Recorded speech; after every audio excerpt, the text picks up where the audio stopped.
ये किताब अब अगले स्तर का कार्य है।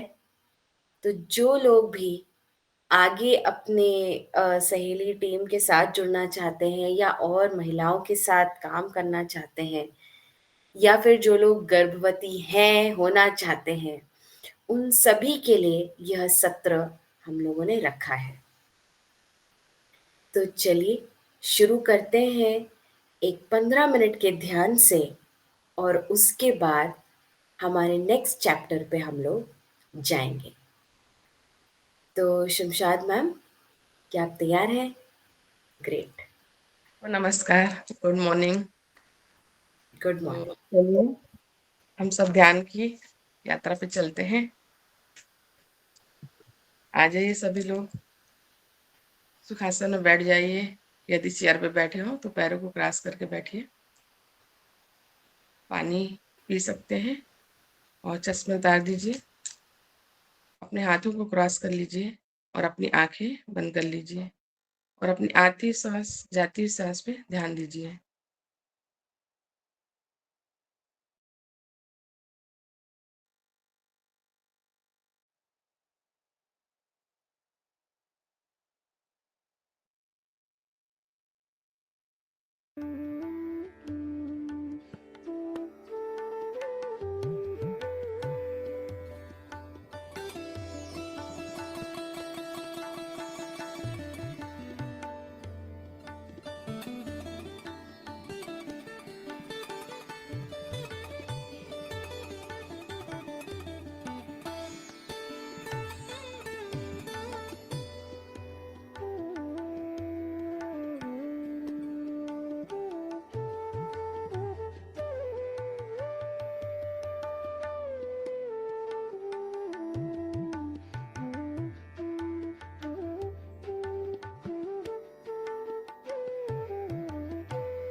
Last 1 minute.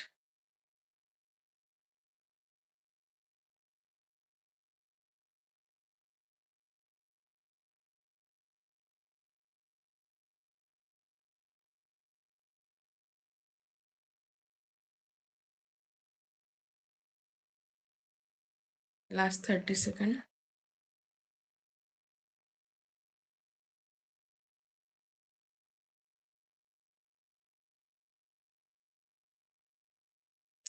धीरे-धीरे अपनी फिजिकल बॉडी में वापस आते जाएँ।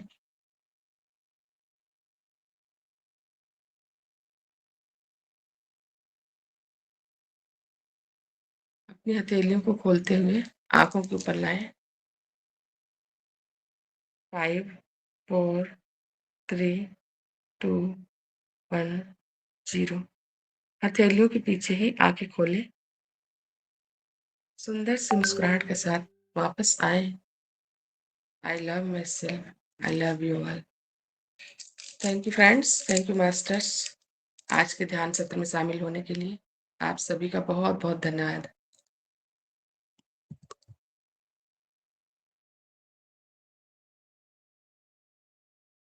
बहुत-बहुत धन्यवाद।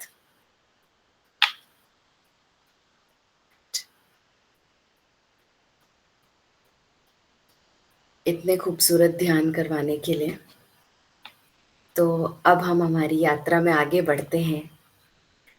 तो अब मैं रुचिका जी का स्वागत करना चाहूँगी कि अब वो हमें मिरेकल्स ऑफ मदरहुड यानी मातृत्व शक्ति के चमत्कार पुस्तक कार्यशाला में हमको अब आगे लेके जाएँ। तो सभी से वापस अनुरोध है कि वे अपने वीडियोज़ ऑन करें, जिससे कि हमें भी लगे कि हम जो है लोगों के साथ बातें कर रहे हैं, ना कि ब्लैक कलर के स्क्रीन के साथ। Thank you.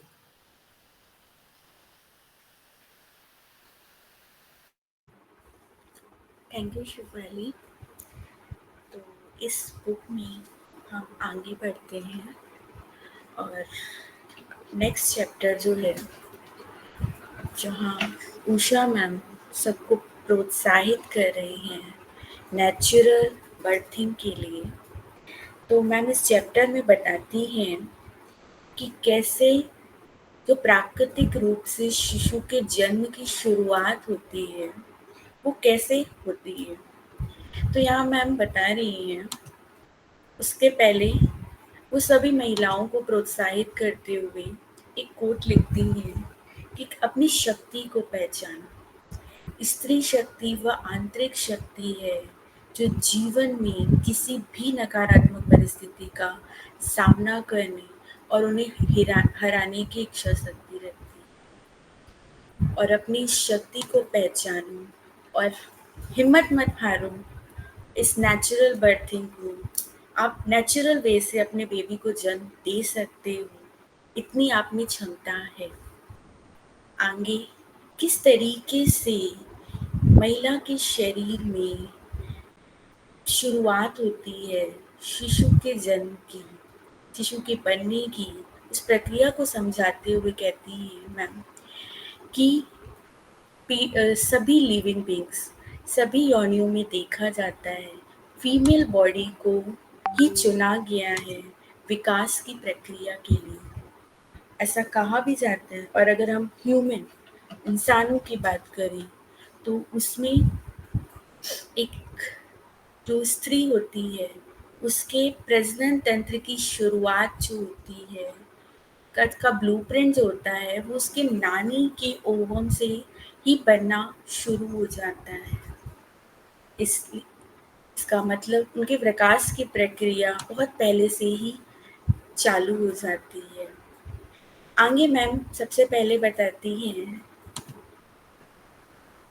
ये प्रक्रिया शुरू बहुत पहले से हो जाती है, लेकिन जब एक स्त्री जन्म लेती है, अपनी बाल्यावस्था में रहती है, तो उसके अंदर ये सारी क्षमताएं सुप्त होती हैं। धीरे धीरे जैसे वो लड़की बड़ी होती है, अपने एडोलसेंस पीरियड, किशोरावस्था, किशोरावस्था यानी कि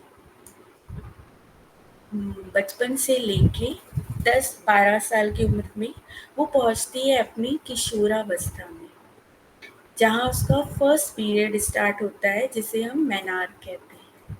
अब इस टाइम में उसके अंदर बहुत सारे केमिकल रिएक्शंस चल रहे होते हैं, बहुत सारे अंतःस्रावी ग्रंथियाँ होती हैं जिनमें बहुत सारे जो हॉर्मोन्स होते हैं जिनका सिक्रेशन यानी कि स्त्राव चलता है, और जिसके कारण उसके अंदर बहुत सारे परिवर्तन चालू होते हैं जब वो अपनी एडोलसेंस पीरियड, अपनी किशोरावस्था में पहुंचती है।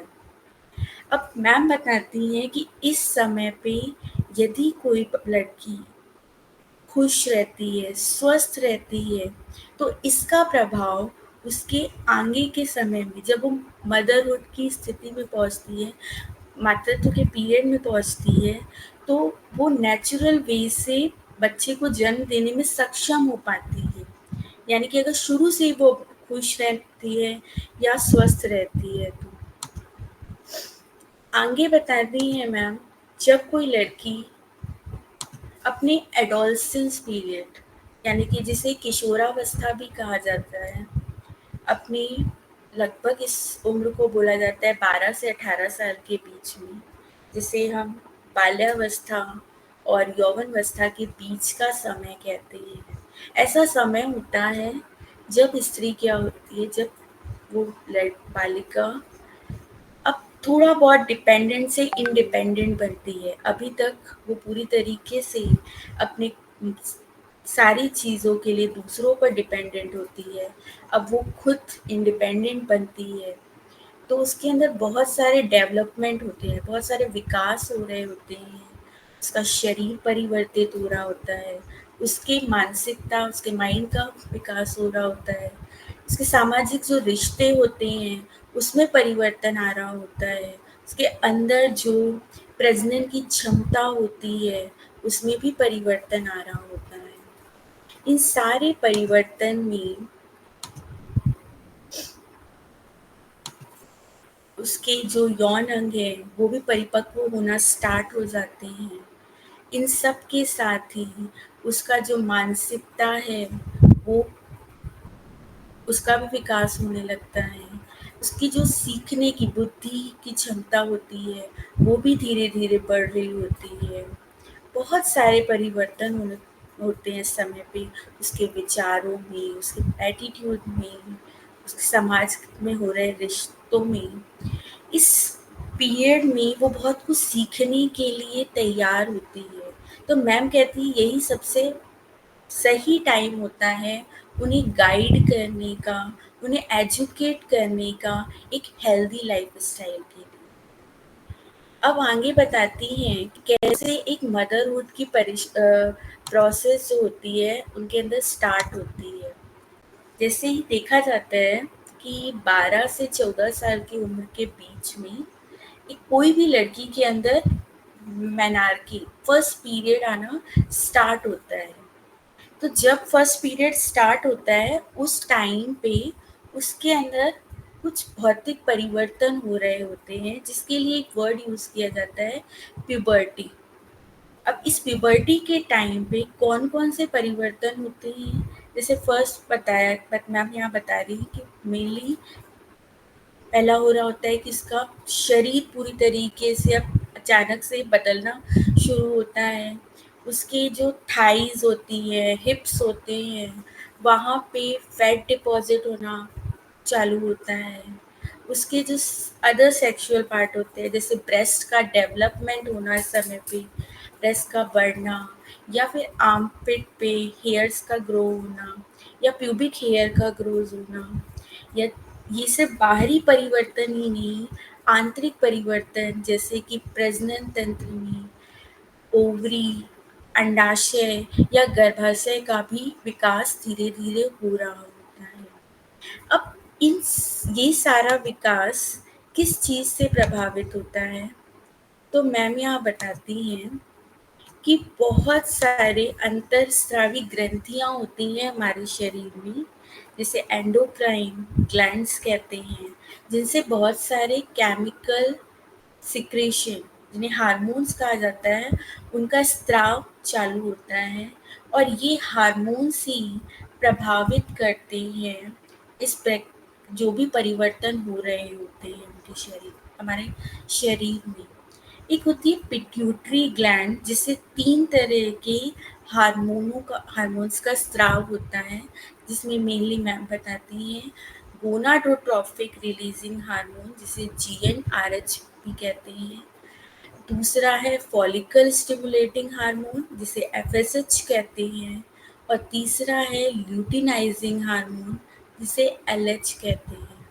अब ये सारे हार्मोन क्या होते हैं, ब्लड के ज़रिए, खून के ज़रिए ओवरी में पहुंचते हैं, यानी कि अंडाशय में पहुंचते हैं, और वहाँ जो भी प्रक्रिया चल रही होती है उस प्रक्रिया को क्या करते हैं, प्रभावित करते हैं। वो कैसे प्रभावित करते हैं इसके बारे में जब हम हार्मोन्स के बारे में डिटेल में पढ़ेंगे तो हम जानेंगे। आगे हमें मैम बताती हैं कि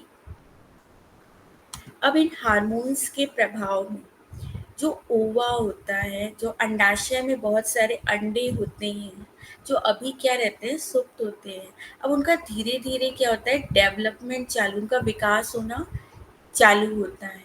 वो एक ओवा कोई हर एक मंथ क्या होता है, परिपक्व होता है, जिस ग्राफिकन फॉलिकल के अंदर, और वो फिर धीरे धीरे क्या होता है, जब पक जाता है, जब डेवलप हो जाता है, ये कुछ इस तरीके से अंडाशय रहता है, कुछ इस तरीके से ओवरी, जिसे हम अंडाशय कहते हैं, यहाँ बहुत सारे एग बन रहे होते हैं जो सुप्त रहते हैं। हर मंथ एक प्राइमरी स्थिति में रहते हैं। हर मंथ एक अंडा, या जिसको ओवा भी कहा जाता है, वो क्या होता है, पकना शुरू होता है, जिसके चारों तरफ फॉलिकल फ्लूइड आ जाता है, और जैसे ही पक जाता है तो ये क्या होता है, यहाँ से इस ओवरी से इस फॉलिकल ट्यूब में ट्रेवल करने लगता है। जब ये अंडाशय से फॉलिकल ट्यूब में पहुंचता है, इस प्रक्रिया को ही ओव्यूलेशन कहते हैं। इस प्रक्रिया में कुछ हार्मोन्स भी रिलीज होते हैं, जैसे कि एस्ट्रोजन, प्रोजेस्टेरोन। अब ये जो एग होता है, अंडा होता है, ओवा, ओवरी से निकलने के बाद जब फॉलिकल ट्यूब में जाता है, फैलोपियन ट्यूब में जाता है, और यहाँ वो कुछ दिनों के लिए स्पर्म का वेट करता है, और अगर वो स्पर्म उस तक पहुँच जाता है तो वो फर्टिलाइज हो जाता है, अदरवाइज मेंस्ट्रुएशन स्टार्ट हो जाता है। तो कुछ इस तरीके की प्रक्रिया होती है जो एक गर्भाशय में, जो किसी भी महिला के गर्भाशय में रिप्रोडक्टिव सिस्टम में चल रही होती है, जो कि बहुत ही प्राकृतिक तरीके से हो रही होती है। आगे मैम बताती हैं menarche and menstruation in adolescence. Menarche, जैसे कि हमने पहले भी जाना, जो फर्स्ट पीरियड का टाइम होता है, जो फर्स्ट पीरियड होता है उसे हम मेनार्क कहते हैं। और जब किशोरावस्था में फर्स्ट पीरियड चालू हो जाता है, हो सकता है किसी किसी में बहुत कुछ टाइम लग जाता है। तो मैम बता रही हैं कि अगर किसी के जैसे ही फर्स्ट मेंस्ट्रुएशन चालू होता है, जो प्यूबर्टल चेंजेस जिनमें हमने देखा, ब्रेस्ट का बढ़ना, या फिर प्यूबिक हेयर का ग्रो होना, या फिर आर्मपिट्स हेयर का ग्रो होना, या फिर जो अंदर रिप्रोडक्टिव सिस्टम में जो बदलाव आ रहे होते हैं, वो फर्स्ट मेंस्ट्रुएशन के बाद से शुरू होना स्टार्ट हो जाते हैं। अब मैम बोल रही है कि किसी किसी में अगर ये मेनार के टाइम लेट हो जाता है तो कुछ प्रॉब्लम 75% गर्ल्स में ऐसा होता है कि उनकी मेंस्ट्रुएशन साइकिल में प्रॉब्लम आ जाती है। अधिकतर देखा जाता है इरेगुलरिटीज, टाइम पे पीरियड्स का नहीं आना भी एक रीज़न हो जाता, एक कारण, इसके पीछे भी कारण यही होता है कि मेनार का टाइम पे नहीं आना, फर्स्ट पीरियड का टाइम पे नहीं आना। दूसरा मैम यहाँ बता रही हैं कि अब ये जो प्यूबर्टी चेंजेस होते हैं प्यूबर्टी में, मतलब प्यूबर्टी के टाइम पे ये चेंजेस होते हैं, डिपेंड करते हैं सबकी, जो भी वो गर्ल उसका जो खान पान रहता है, जो वो न्यूट्रिशन ले रही होती है, जो उसका बॉडी वेट होता है, या फिर उसके जो भी ये चीज़ें हाइपोथैलेमिक पिट्यूटरी ओवरी जो भी यहाँ पे हो रही होती है प्रक्रिया, ये सब कुछ जो ये चीज़ें होती हैं प्रभावित करती हैं, जिसके कारण उसके पीरियड्स में टाइम आता है, लग जाता है।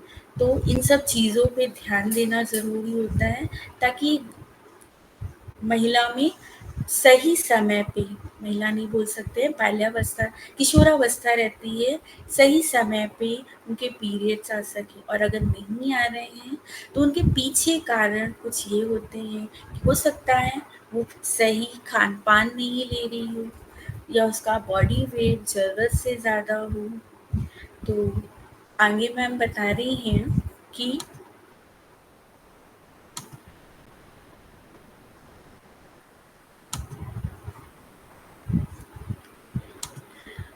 अब बता रही हैं कि ये सारी चीज़ें थी जो प्रभावित कर रही थी उसके मेंस्ट्रुएशन साइकिल को।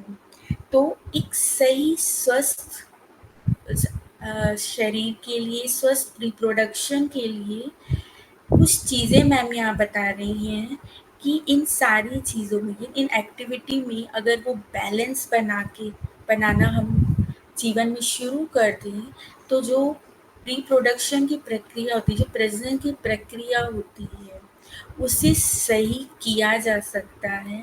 उसमें कुछ चीज़ें हैं जो मैम बता रही हैं, आई थिंक इसे सभी को फॉलो करना चाहिए, ना सिर्फ एक जो बाल्यावस्था में कोई लड़की हो, ये सभी के लिए ही सही होता है। तो मैम पहली चीज़ बताती हैं, eating healthy food in moderation, यानी कि हमें हेल्दी फूड लेना चाहिए और सही मात्रा में लेना चाहिए। पर्याप्त नींद लेना ज़रूरी होता है, थोड़ा जीवन में एक्सरसाइज, योगा और कुछ टाइम बाहर नेचर के साथ बिताना, कुछ सोशल वर्क में इन्वॉल्व होना, कुछ अपनी हॉबी को में टाइम देना, जो भी हमारे पास खाली टाइम बचता है, और कुछ टाइम मेडिटेशन के देना।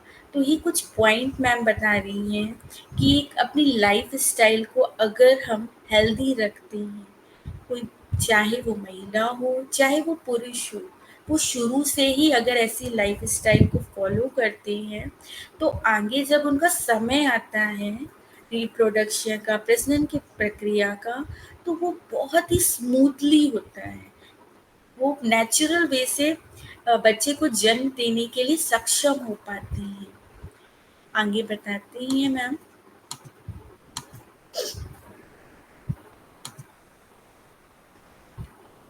अब यहाँ एक चीज़ बता रही हैं कि right age for marriage and conception, कि क्या कोई सही उम्र होती है शादी की।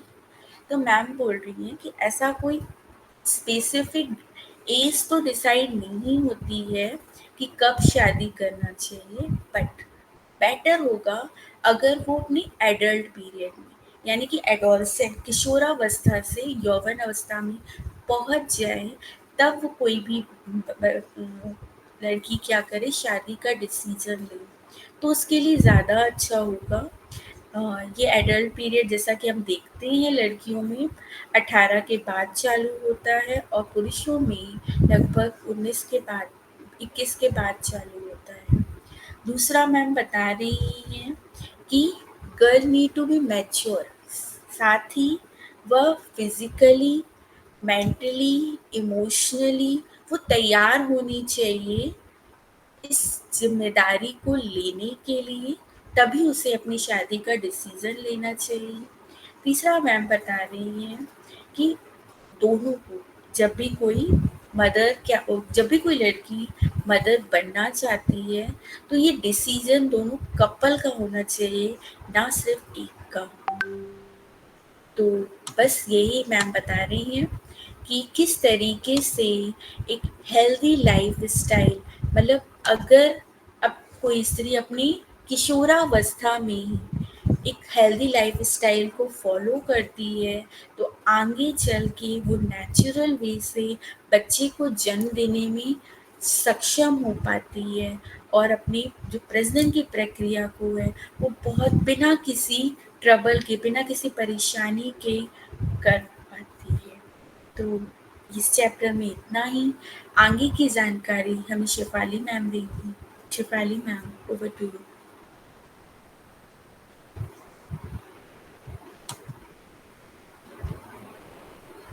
साथी। ओके, तो अगर किसी को डाउट्स हैं तो please feel free to ask, क्योंकि इम्पॉर्टेंट बात इस चैप्टर में यही है कि जो स्वस्थता की नींव है वो तो टीनेज में ही तय होती है, और टीनेज में जितनी हमारी अच्छी आदतें हैं वो भी इसी समय डलती हैं। तो जितना हम टीनेज की अवस्था में चीज़ों को कर सकते हैं, और ये खास तौर से माता-पिता पर भी निर्भर करता है कि वो अपने बच्चों को किन चीज़ों में एंगेज करके रखते हैं। तो वहीं से निर्णय होगा कि भई वो स्वस्थता के घड़ी में उतरेंगे कि अस्वस्थता की अ, उसमें उतरेंगे। तो उषा मैम, आप अपने कोई पॉइंट्स बोलना चाहते हैं? थैंक यू रुचिका, आपने बहुत अच्छे तरह से इस चैप्टर को सबको बताया। बिल्कुल सही कि यही एक समय है जो नींव रखता है आगे के भविष्य के अच्छे मदरहुड के लिए। तो हम सबका फर्ज बनता है, जैसा शिफाली जी ने बोला, पेरेंट्स अपने टीनेजर्स को इस तरह से तैयार करें तो आगे जाके सब कुछ बहुत आसान हो जाता है। अभी अगर हम कुछ गलत और सुस्त हो जाते हैं, लेजी, देर से सोना, देर से नहीं, सुबह जल्दी नहीं उठना और बहुत सारी चीजें, तो उससे आगे के जीवन में भी नुकसान होता है। तो बहुत अच्छा बताया आपने, थैंक यू। आगे बढ़िए। बिल्कुल। तो अब हम आगे बढ़ते हैं हमारे नेक्स्ट चैप्टर में, जिसका नाम है preparing for parenthood.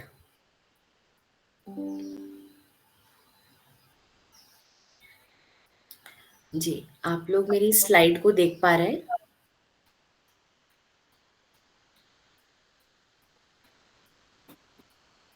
Hmm. Okay, ठीक है।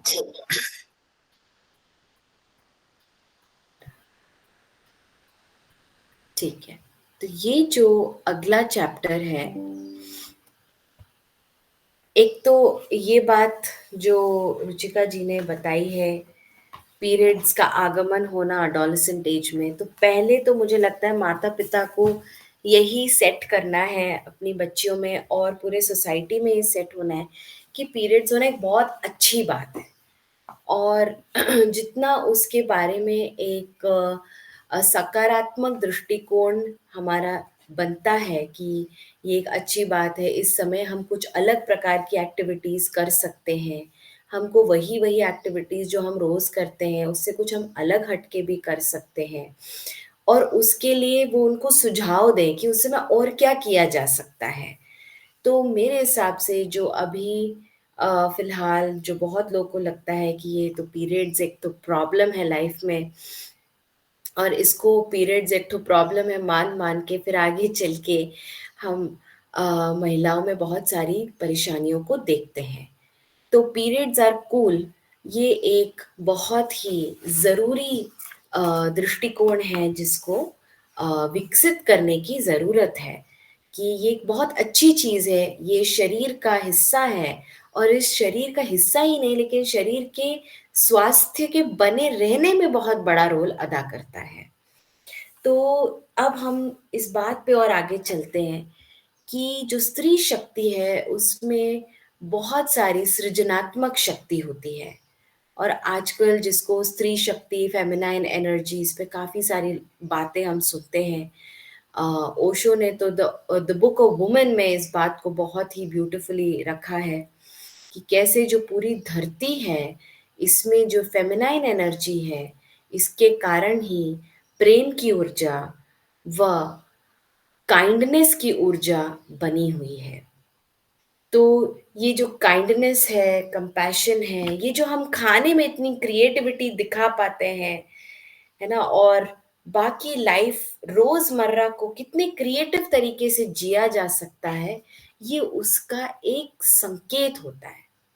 तो यही जो सृजनात्मक शक्ति है, जो हमें हर दिन व्यवहार में भी देखने को मिलती है, वैसे ही एक एक नए जीवन को जन्म देना, उसी सृजनात्मक शक्ति का बहुत बड़ा प्रतीक है। तो यहाँ लेखक इस बात को बता रहे हैं कि जन्म देने की जो प्रक्रिया है, जो गर्भावस्था की स्थिति है, ये दोनों ऐसी स्थितियां हैं जब एक महिला अपने आप को बहुत अच्छे से हील कर सकती है। यदि कुछ ऐसे लाइफ में घटनाएं हुई हैं जिससे उसको बहुत दुख हुआ है, इस इस समय में वो अपने आप को बहुत अच्छे से इन सारी चीजों से उभर सकती है। अब ये उसकी उस स्थिति की खासियत है।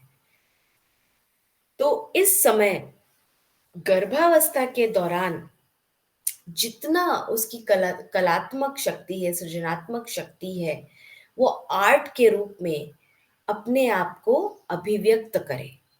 तो जितना वो अपने आप को अभिव्यक्त करती है, उतना उसको अपनी आंतरिक शक्ति से जुड़ाव महसूस हो सकता है।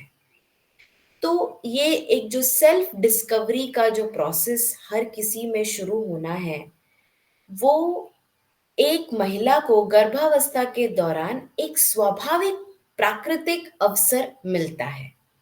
तो विशेष रूप से महिलाओं को ये अवसर मिलता है और सभी लोग अपनी खुद की जो स्त्री शक्ति है, फेमिनाइन एनर्जी है, उसको इस डेवलप करना सभी के लिए बहुत बहुत उपयोगी होता है। तो ये जो मातृत्व है, ये मातृत्व एक ऐसी चीज है जो हर महिला में स्वयमेव रहती है। इसका मतलब है दूसरों का केयर करना, इस रूप में ये नजर आता है। और स्वयं एक माँ बनना, ये उसकी एक स्वाभाविक आवश्यकता होती है। और वो स्वयं जन्म दे या और अनेकों बच्चों का केयर करे, ये उसकी परिस्थिति, मनस्थिति पे निर्भर करता है। लेकिन मेन बात यही है कि हर महिला और लोगों का केयर करना, ये उसकी एक स्वाभाविक प्रवृत्ति होती है।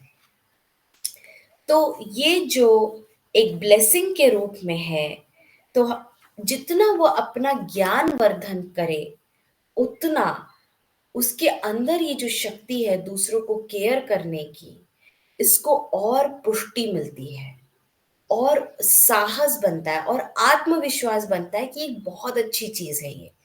आजकल 9 to 5 की जॉब की इतनी महिमा मंडन हो चुका है कि ये जो केयर करने की जो हमारी एक स्वाभाविक नीड है, एक स्वाभाविक प्रवृत्ति है, इस ये कहीं ना कहीं खिन्न हो जा रही है। तो अब हम आगे बढ़ते हैं कि एक कपल पहले तो स्वयं तैयारी करें कि हाँ, अब हम नए एक नए जीवन को इस दुनिया में लाना चाहते हैं और इसके लिए तैयारियां करें। तो ये कोई रॉकेट साइंस से कोई कम की बात नहीं है। ये उतने ही महत्वपूर्ण है जितना कि एक रॉकेट का कंस्ट्रक्शन होता है। जब एक रॉकेट को भेजा जाता है धरती के आबो हवा से बाहर, तो जितनी तैयारियां, जितनी कैलकुलेशंस होती हैं, ये कुछ वैसी ही चीज है। हाँ, ये प्राकृतिक रूप से हमारे शरीर में इनबिल्ट है, लेकिन अगर हम अपनी समझ को विकसित करते हैं तो इसी प्रक्रिया के माध्यम से हम अपनी आंतरिक शक्ति व आध्यात्मिक शक्ति का भी विकास कर पाते हैं। तो क्या क्या तैयारियां की जा सकती हैं? तो एक तो है शारीरिक स्तर पे या भौतिक स्तर पे, दूसरा है मानसिक स्तर पे, फिर है भावनात्मक स्तर पे, चौथा है आध्यात्मिक स्तर पे, और इन सब में गर्भ संस्कार एक अच्छा टूल है जिसके जरिए आप ये चीजें कर सकते हैं। तो फिजिकल तैयारी या शारीरिक तैयारी में क्या क्या ध्यान रखना है? तो फिजिकल तैयारी या शारीरिक तैयारी में जैसा कि रुचिका जी ने अभी बताया कि अगर हमारा स्वस्थ रूटीन है, स्वस्थ दिनचर्या है, हम अपने हॉबीज को भी समय देते हैं, हम पढ़ाई भी करते हैं, तो हमारे जो शरीर में जो तत्व है वो बहुत ही संतुलित रूप में रहते हैं। तो चाहे वो हीमोग्लोबिन का स्तर हो कि वो 12 ग्राम है कि वो 14 ग्राम की रेंज में है, या फिर उसके अलावा उसका जो आहार है वो कैसा है।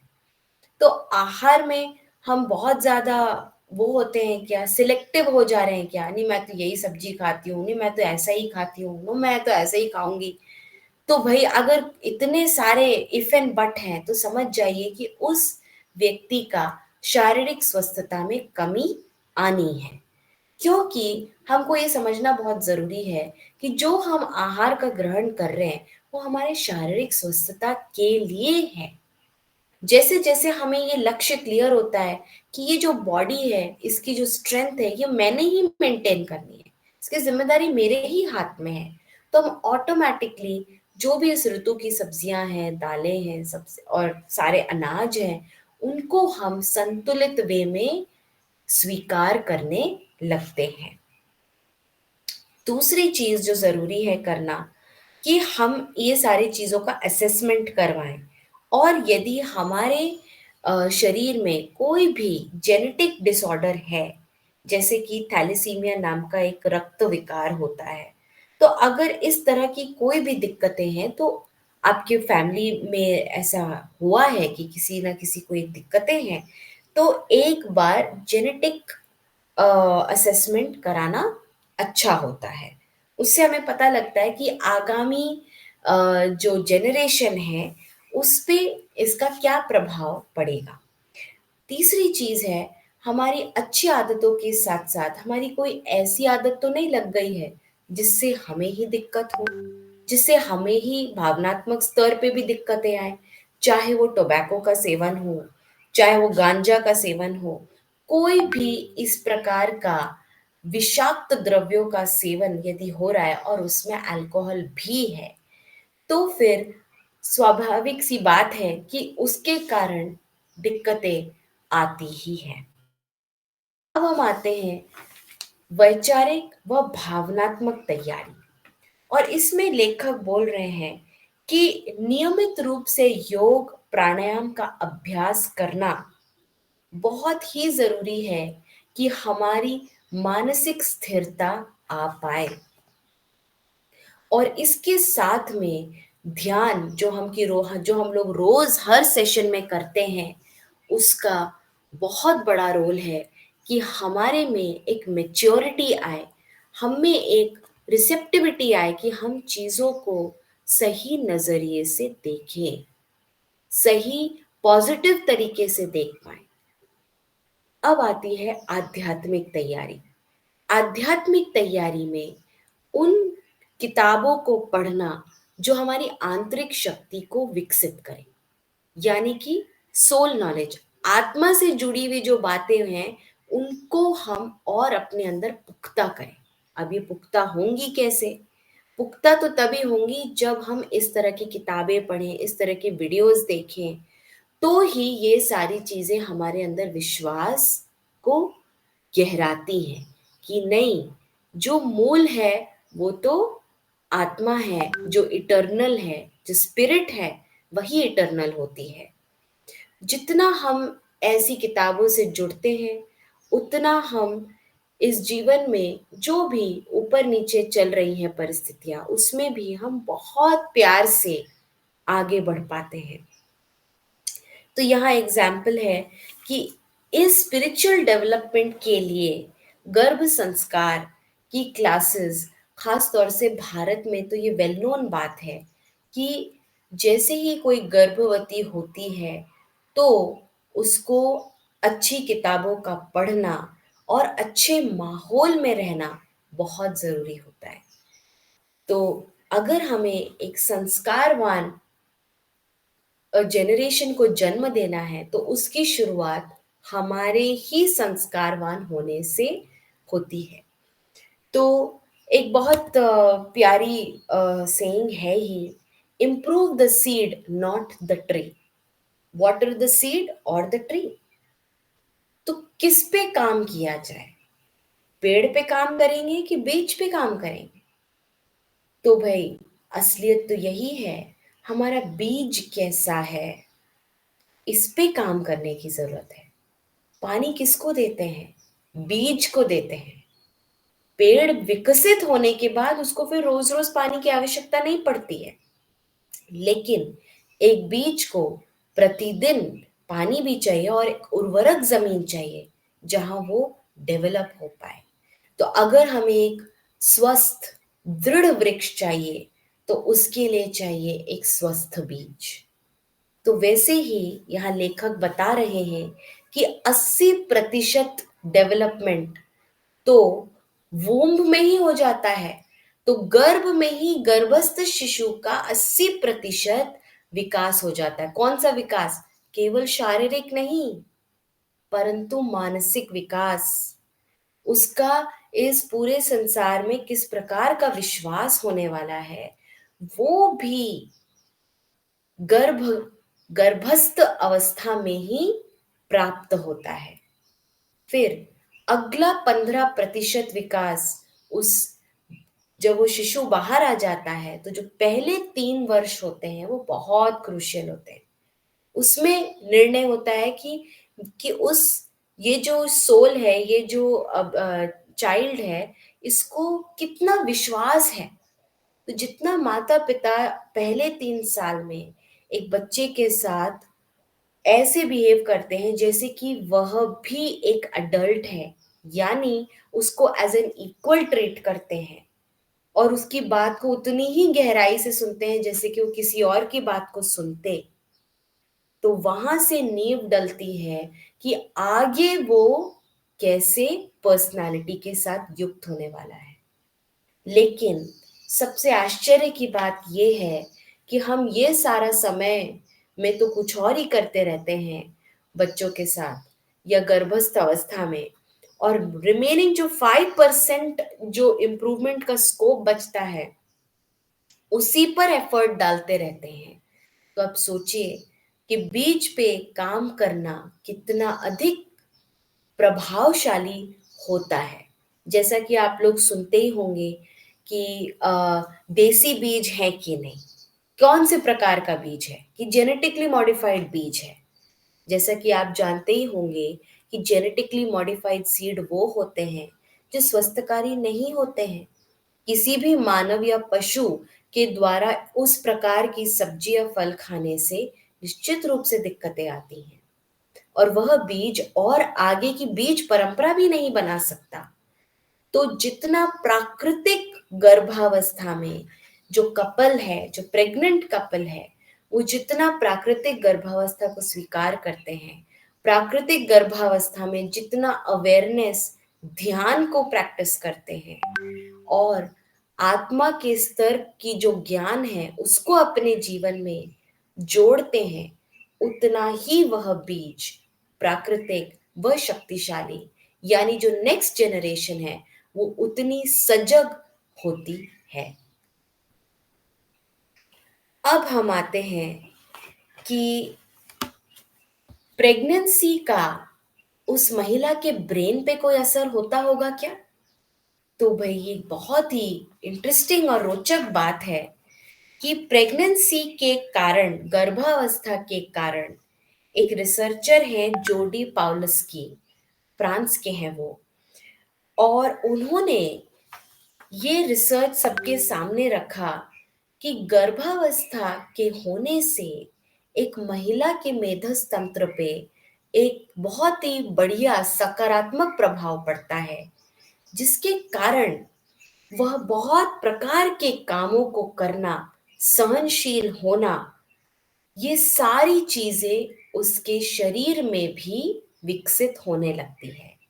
स्वयं का ध्यान रखना, गर्भस्थ शिशु के प्रति और सजग होना, जब वो बेबी जन्म लेके बाहर आ जाए उसका ध्यान रख पाना, और साथ में अपना ध्यान रख पाना और इरिटेट ना होना, ये उसके अंदर शारीरिक रूप से भी तैयारी हो जाती है। तो देखिए कितना खूबसूरत है हमारा शरीर, हमारा ये जो प्राकृतिक तंत्र है जो हमको मिला है, कि जैसे जैसे हम लाइफ के अलग अलग पड़ावों पे आगे बढ़ते हैं, तो उसके साथ ही हमारे शरीर में भी वह तैयारी हो जाती है, जिसके कारण हम उसको निर्वाह कर पाते हैं। तो एक स्पिरिचुअल जर्नी के साथ साथ एक फिजिकल जर्नी में भी मेच्योरिटी संभव है। वह शर्त यह है कि हम उस ओर अग्रसर हैं या हम अभी भी भोग में अग्रसर हैं। तो इसी के साथ मैं यहाँ रुकती हूँ। ये हमारा चैप्टर 4 का कंप्लीशन है और अब हम सुनेंगे उषा मैम से।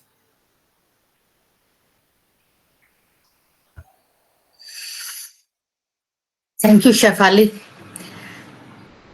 मैं जब शेफाली इतने अच्छे तरीके से ये सारी चीजें समझा रही है, तो मुझे इस बात पे यकीन हो जाता है एज ए टीचर कि किताबों में लेखक ने अपने हिसाब से, हर लेखक अपने आप को हर किताब में डालता है, खास करके ऐसी किताबें जो टेक्स्ट बुक से हटकर होती हैं, ऐसा मेरा मानना है। क्योंकि जब मैं बुक्स पढ़ती हूँ और मैं देख लेती हूँ कि हाँ, ये इस व्यक्ति ने लिखी है और इस व्यक्ति का व्यक्तित्व उसके अंदर है। लेकिन जैसे शेफाली ने उसको एक्सप्लेन किया है, that means any book going into the perfect hands, ऐसे हाथों में गई कि उसको अपनी तरफ से उसने बहुत अच्छी चीजें जो इन्होंने अपने लाइफ में अडॉप्ट की हैं, उन चीजों को साथ में मिला के आपने ये सब एक्सप्लेन किया। I am sure it's a wonderful thing. मेरी बुक के लिए मेरी किताब का सौभाग्य, मैं इसको देख देख के सोचती रहती हूँ आजकल, जब शेफाली ने पूरी जिम्मेवारी ली कि एक हफ्ता पूरा वो इस बुक को सबको बताएगी, इस बुक का, और हमारी पूरी टीम जिसने इस बुक को बनाने में हेल्प की है। मेरी बुक नहीं है ये किताब मेरी जितनी साथी मिडवाइफ्स थी उन्होंने बहुत काम किया, और खास करके वो मदर्स जो इसका हिस्सा बने, क्योंकि उन्होंने सम 300 मदर्स ने इन चीजों को एक्सपीरियंस किया, और हमने जब उनके एक्सपीरियंस हम सुनते थे तो इतना अच्छा लगता था। और वो उन सब चीज का जो निचोड़ है वो इस बुक में है।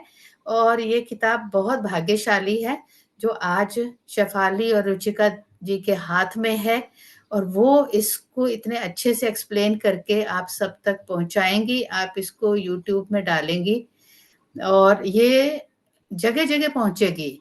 नर्सिस के पास, मेरे ख्याल से बहुत सारे डॉक्टर्स भी इस यूट्यूब को सुनना चाहिए, क्योंकि उनका भी बहुत बड़ा हाथ होता है। सब जितनी लड़कियां हैं, गर्भवती महिलाएं हैं, उनके जीवन में अपने आप को, उनके जीवन को छूना और उसको अच्छा बनाना। तो ये शेफाली, इट्स ग्रेट। मतलब आप तो अद्भुत हो, अद्भुत। आपने इस बुक को इतना सार्थक बना दिया। ये 2 चैप्टर 2 दिन से हम कर रहे हैं, बहुत अच्छे से आपने एक्सप्लेन किया। मैं आई कैन से कि यू आर ग्रेट।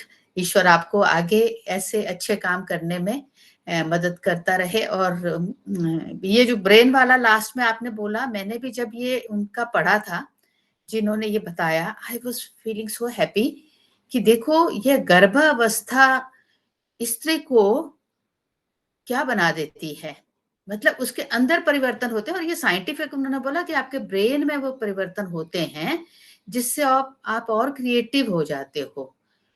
हर महिला क्रिएटिव तो है, लेकिन ये जो प्रेगनेंसी है, ये जो एक और जीवन अंदर चल रहा है, एक 2 दिल एक साथ आपके शरीर में धड़क रहे हैं, दिल का बहुत बड़ा काम होता है। तो उससे महिला कितनी वो हो जाती है। इसीलिए हर महिला के अंदर ये एक इच्छा रहती है कि मैं बच्चा पैदा करूं। एक बहुत तीव्र इच्छा हो रहती है, और वो इसीलिए रहती है क्योंकि अदरवाइज वो अपने आप को पूर्ण नहीं समझ पाती। उसको लगता है कि I am not complete, it makes her complete. तो थैंक यू, आपने बहुत अच्छा एक्सप्लेन किया, और आगे भी जो आप आगे के चैप्टर्स को भी ऐसे ही करेंगे। Thank you very much both of you. Thank you. Shifali, मैं कुछ कहना चाहती हूँ, पहले आप बोलो।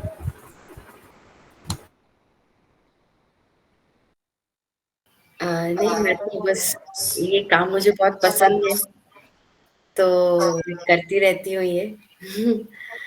और मध्य प्रदेश में आने के बाद मुझे लगता है कि 3 बहुत ग्रेट लेडीज़ मेरे लाइफ पे प्रवेश करी हैं। उनमें से आप हैं, शमशाद मैम हैं और जनक पलटा जी हैं। तो तीनों ने मेरे को बहुत साहस दिया है, और ये जितनी बातें यहाँ लिखी हुई हैं, मुझे लगता है कि हम में से एक-एक व्यक्ति जो इस बात को सुन रहा है, उनसे भी हम सुनना चाहेंगे कि आज उनका क्या टेक अवे रहा। आज हमारे साथ एक मेघा गुप्ता जी भी हैं, दीपा मिश्रा जी कल थे, वो आज भी हैं हमारे साथ। तो रुचिका जी, हाँ, आप कुछ शेयर करना चाह रहे थे, बताइए। मैं सबसे पहले उषा मैम से सॉरी बोलना चाहूँगी कि मैं जब ये शेयर कर रही थी तो शायद कुछ स्लाइड स्किप हो गई, जिसमें से कुछ टॉपिक थे जो छूट गए, जो मैं नहीं कर पाई। तो उसके बारे में मैं थोड़ा सा ज़रूर बोलना चाहूँगी। तो सबसे पहले तो मैम को मैं सॉरी बोलूँगी कि हो गया, मतलब मैंने प्रिपेयर किए थे, स्लाइड में डाले थे, बट शायद वो स्लाइड स्किप हो गई। तो मैम ने यहाँ पे कुछ चीज़ें बात की हैं फिज़िकल और मेंटल हेल्थ के बारे में भी, एडोलसेंस पीरियड में, किशोरावस्था में, कि जब, क्योंकि बहुत सारे क्या होते हैं, भौतिक परिवर्तन चल रहे होते हैं, तो उसमें कौन-कौन से खान-पान का ध्यान देना चाहिए। तो मैम ने यहाँ पे स्पेशली मेंशन किया है कि इस टाइम पे बालिकाओं को जो विटामिन और मिनरल से भरपूर जो भोजन है वो लेना चाहिए। साथ ही ऐसा भोजन लेना चाहिए जिसमें आयरन और कैल्शियम सही मात्रा में हो। साथ ही कोशिश करें कि जंक फूड जितना हो सके उसे अवॉइड करें और एक हेल्दी लाइफस्टाइल को फॉलो कर सकें। कुछ हाइजीन प्रैक्टिस, साफ सफाई के बारे में भी उन्हें नॉलेज देना बहुत ज़रूरी है। जैसा कि जानते हैं कि जब यौन अंगों का विकास हो रहा होता है, जब पीरियड्स का टाइम हो रहा होता है, उस टाइम पे किस तरीके से उसकी साफ सफाई की जाए, क्योंकि वहाँ जब कोई इन्फेक्शन हो जाता है तो वो इन्फेक्शन कहाँ तक, रिप्रोडक्शन सिस्टम तक पहुँच जाता है। और जब ये वहाँ तक पहुँचता है तो जो अंडाशय से ओवा अंडे निकलना स्टार्ट होते हैं, वो पूरी तरीके से क्या होता है, फर्टिलाइज नहीं हो पाते हैं, जिसके कारण से बांझपन यानी कि इनफर्टिलिटी की प्रॉब्लम भी आ जाती है। तो बहुत ज़रूरी है कि इस समय में बालिकाओं को शिक्षित किया जाए कि किस तरीके से वो अपनी जनांगों का सही तरीके से साफ सफाई रखें, और पीरियड्स के टाइम पे स्पेशली जब वो पैड का यूज़ करती हैं तो समय समय पे उसे चेंज करती रहें। साथ ही अगर वो वॉशरूम वगैरह जाती हैं तो उन्हें किस तरीके से हर टाइम अपना हाथ को साफ करते रहना चाहिए। कुछ पॉइंट्स थे जो मैं बोलना भूल गई थी, और साथ ही मैम ने यहाँ मेंटल हेल्थ के बारे में भी बोला है, क्योंकि यही टाइम होता है कि उनके अंदर बहुत सारे क्या होते हैं, मानसिक रूप से उतार चढ़ाव चल रहे होते हैं, और बहुत सारे उनके अंदर घबराहट भी रहती है, क्योंकि ऐसा फर्स्ट पीरियड का आना होता है बहुत सारी लड़कियों के लिए अंदर घबराहट पैदा करता है। तो उसके लिए मैम ने सही लाइफ़स्टाइल बताई थी, जो मैंने उसमें शेयर भी की थी, कि कौन-कौन सी चीज़ें अगर वो अपने जीवन में फ़ॉलो करती हैं, यूज़ करती हैं, तो वो अपने मानसिक असंतुलन को भी संतुलित कर सकती हैं। साथ ही मैम ने एक चीज़ मेंस्ट्रुएशन साइकिल को भी बहुत सुंदर वे से इसमें दिखाया है, जो जिसकी स्लाइड मैं ज़रूर शेयर करना चाहूँगी, थोड़ा-सा 2 मिनट का और टाइम लेके।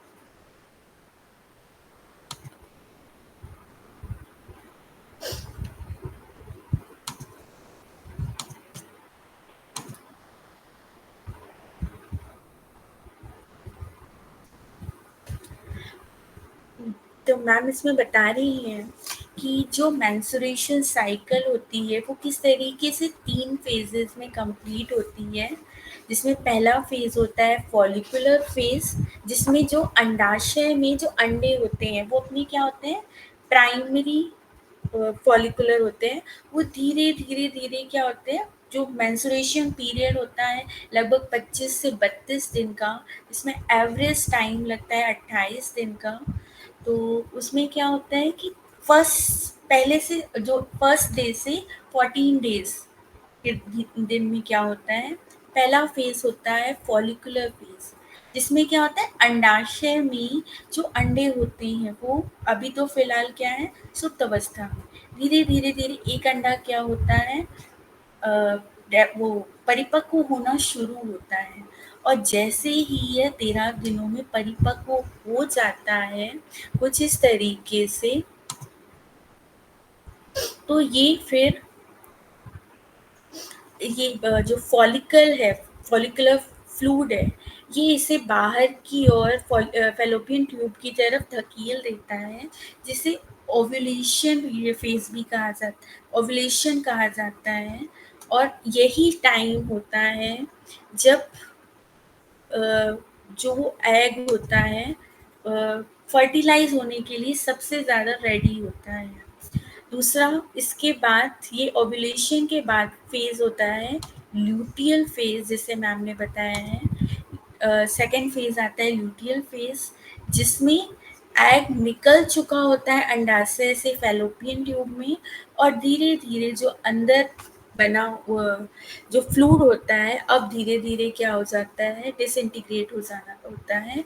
और इसी टाइम पे अगर ये एग फर्टिलाइज़ हो गया तो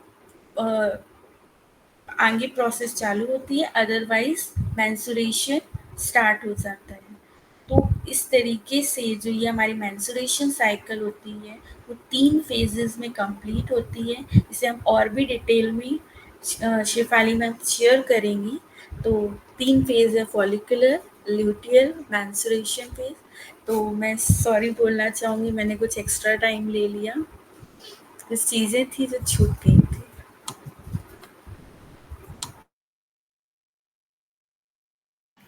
थैंक यू वेरी मच। आपने जो भी और शेयर किया वो भी अच्छा रहा, नहीं भी शेयर किया तो भी कंप्लीट साउंड था, तो nothing nothing at all to lose. Thank you so much for sharing. तो अब मैं आप सभी से सुनना चाहूँगी, शमशाद मैम, सरिता मैम, रजनी मौसी, आज आप लोग का क्या टेक अवे रहा? सिर्फ 10-10 सेकंड में सब लोग बताएंगे तो बहुत अच्छा लगेगा। आस्था जी और मेघा जी और दीपा जी।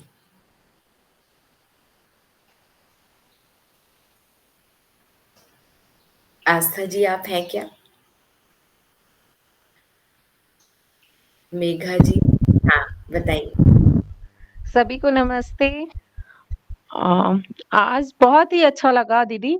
पूरा यानी जब से हम यानी मैं एक लड़की हूँ, जब से मैं पैदा हुई यानी मैं अपनी माँ के गर्भ में थी तब से मेरा डेवलपमेंट चल रहा है ये।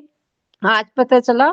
और अभी तक जो भी यानी मेरे शरीर में दिक्कत आ रही है वो कहीं न कहीं या तो मानसिक स्थिति के कारण आ रही है या कुछ क्या कह सकती हूँ उसको मैं? हाँ, मानसिक स्थिति के कारण ही दिक्कतें आ रही हैं, ये आज मुझे पता चला। मानसिक स्थिति जितनी अच्छी होगी, उतना ही अच्छा मेरा शरीर काम करेगा, ये आज मुझे पता चला। ठीक, नमस्ते। Thank you, thank you. Deepa ji, Rajni मौसी बताइए। भाई बहुत सारी इंफॉर्मेशन मिली आज तो। हमने तो ये लगा बच्चे ऐसे ही कर दिए, अब तो बड़े हो गए सब। पर ठीक है, आगे की जनरेशन को ये सब बातें बताई जाएंगी, खासकर अनमोल और राविका को जो मेरे जिनके बच्चों की शादी हुई है। तो मतलब बहुत ही बढ़िया सब कुछ, ठीक है ना। बहुत सही, इसीलिए आप हमारी और सब टीम में लोग इतना शामिल अच्छा हैं। बोलते हैं, इतना अच्छा बोलते हैं। शेफाली हुई, रुचिका हुई और उषा दीदी, सब लोग इतना अच्छा बोलते हैं ना कि बहुत ही अच्छा दिल को जाके बात लगती है। बहुत ही बढ़िया। ये तो आपकी खूबी है कि आपको ये सब अच्छा लगता है। शमशाद दीदी नमस्ते। नमस्ते। चलिए जी, बाकी बोले अब। शमशाद मैम बताइए। मेरा ये कहना है कि जैसे पहले हम लोग जिस टाइम पे थे उस टाइम पे हमारे माँ बाप ये नॉलेज नहीं देते थे इस चीज का। बट अभी इस बुक में जो इतना सारा नॉलेज है, ये आगे की जनरेशन के लिए बहुत अच्छा है कि उन लोग को हम दे सकते हैं नॉलेज, और बुक के जरिए भी और ऐसे भी किसी से भी जैसे पेरेंट वगैरह की पहले जानकारी नहीं दी जाती थी बच्चों को। बट इसमें बहुत अच्छा है कि बहुत अच्छे से नॉलेज दिया गया है। तो बहुत ज़रूरी रहता है जो न्यू जनरेशन है उनको इन सब चीज़ का नॉलेज पहले से होना चाहिए। और वो जो नानी से जो ब्लूप्रिंट आ रहा है, ये बहुत अच्छा नॉलेज मिला मुझे। तो कहीं न कहीं मुझे भी होता था कि मैं नानी से और ननिहाल से बहुत ज़्यादा कनेक्ट थी। और जब मैंने ध्यान भी किया तो उसमें भी उस लेवल पे नानी से कनेक्ट हो रही थी। तो कहीं न कहीं इस ब्लूप्रिंट का ही जो है इस वज़ह से ही मतलब हम लोग कनेक्ट होते हैं। तो थैंक यू, आज का बहुत अच्छा सेशन रहा और काफ़ी नॉलेज भी मिला, और आगे भी जो जनरेशन है उन तक भी पहुँचेगा knowledge. Thank you so much Ruchika ma'am, Shefali ma'am, Usha ma'am, आप सबका बहुत-बहुत धन्यवाद इस की शेयरिंग के लिए। बहुत-बहुत धन्यवाद इतनी सुंदर शेयरिंग करने के लिए। अ, अभी हम क्लोज़ करते हैं। यदि कोई और शेयर करना चाहता है तो 10 सेकंड में अपना प्लीज़ अनम्यूट करें और बताएँ, या फिर हम अभी क्लोज़ करेंगे।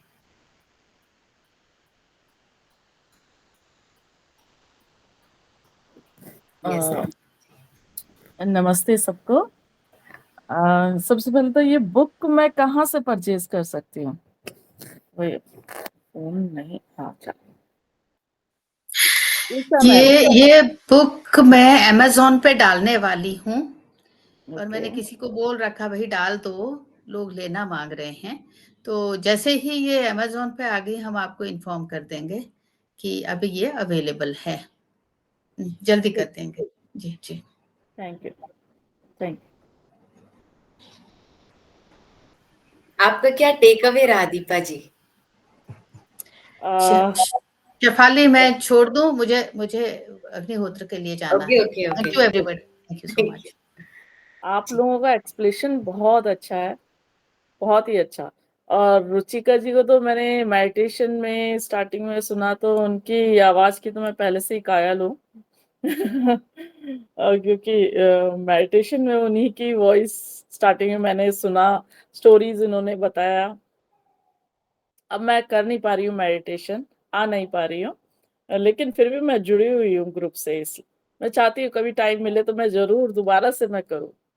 और शमशाद मैम, आपके तो हम पीछे-पीछे हैं। आप हमारी गुरु हैं और हम पीछे-पीछे हैं आपके। थैंक यू दीपा जी। हाँ, शेफाली जी, आपका तो मैं शायद 1-2 बार आपसे बात भी कर चुकी हूँ। जैसे मेडिटेशन के बारे में मैंने बात किया था, कोई सेंटर के बारे में। दीपशिखा जी से भी आपके बारे में बात हुई थी। तो आपका तो उन्होंने काफ़ी अच्छा बताया हुआ है और आप ही की वज़ह से फिर मैं आगे जुड़ी हूँ यहाँ पर। बहुत-बहुत धन्यवाद, आपने अपने भाव व्यक्त किए इतने। Thank you so much. तो आप अपना happy to fitness all. Centre के साथ ये सारी चीज़ों को जोड़ दीजिए और फिर देखिए क्या कमाल होता है। हाँ, एक्चुअली नॉलेज मैं फ़िटनेस लाइन से ही हूँ और मैं नॉलेज चाहती हूँ। मैं नेचुरोपैथी भी किया है मैंने। और मेन आप लोगों से मेन मिलने का कारण ये था, मेरा बेटा ठीक नहीं रहता, वो बीमार है 2 ढाई साल से, अब तो ठीक हो गया ख़ैर, अब बीमार नहीं है, अब ठीक है। लेकिन और रहा है और अभी भी थोड़ा बहुत रहता है। तो इसी सिलसिले में ही मैं आप लोगों से जुड़ी थी, मेडिटेशन में जुड़ी थी मैं और उसके बाद धीरे-धीरे आगे बढ़ रही हूँ। अब मुझे लगता है कि फ़िटनेस से मैं नेचुरोपैथ लाइन में आ रही हूँ, तो मुझे थोड़ा और गेन करना है नॉलेज। तो इसलिए मैंने ये जॉइन किया है और मेबी गर्भ संस्कार आजकल काफ़ी चल रहा है। अब मेरी फ़िटनेस लाइन में भी काफ़ी लोग आते हैं, मैं जिसमें कि योगा और फ़िटनेस के टिप देती हूँ। तो मुझे लगता है ये भी मुझे ऐड कर ही देना चाहिए। बिल्कुल। हुँ। तो वंडरफुल, आप हमारे साथ जुड़े रहिए क्योंकि अभी हम लोग बहुत सारे और सत्र लेंगे, ये पूरी किताब कंप्लीट करेंगे। उसके बाद फिर से कुछ और सेशंस लेंगे, कुछ स्पेशल सेशंस होंगे। उनको भी हम अप्रैल में कंप्लीट करेंगे, तो मुझे लगता है कि आपको भी काफ़ी मज़ा आएगा। हाँ, नहीं मैंने छोड़ना नहीं है मैंने। बिल्कुल, बिल्कुल। आप लोगों को पकड़ के रखना है। Thank you. तो सभी का बहुत-बहुत धन्यवाद। अब हम रुकते हैं और हम कल फिर से मिलेंगे। ओके, नमस्ते। Thank bye-bye. बाय।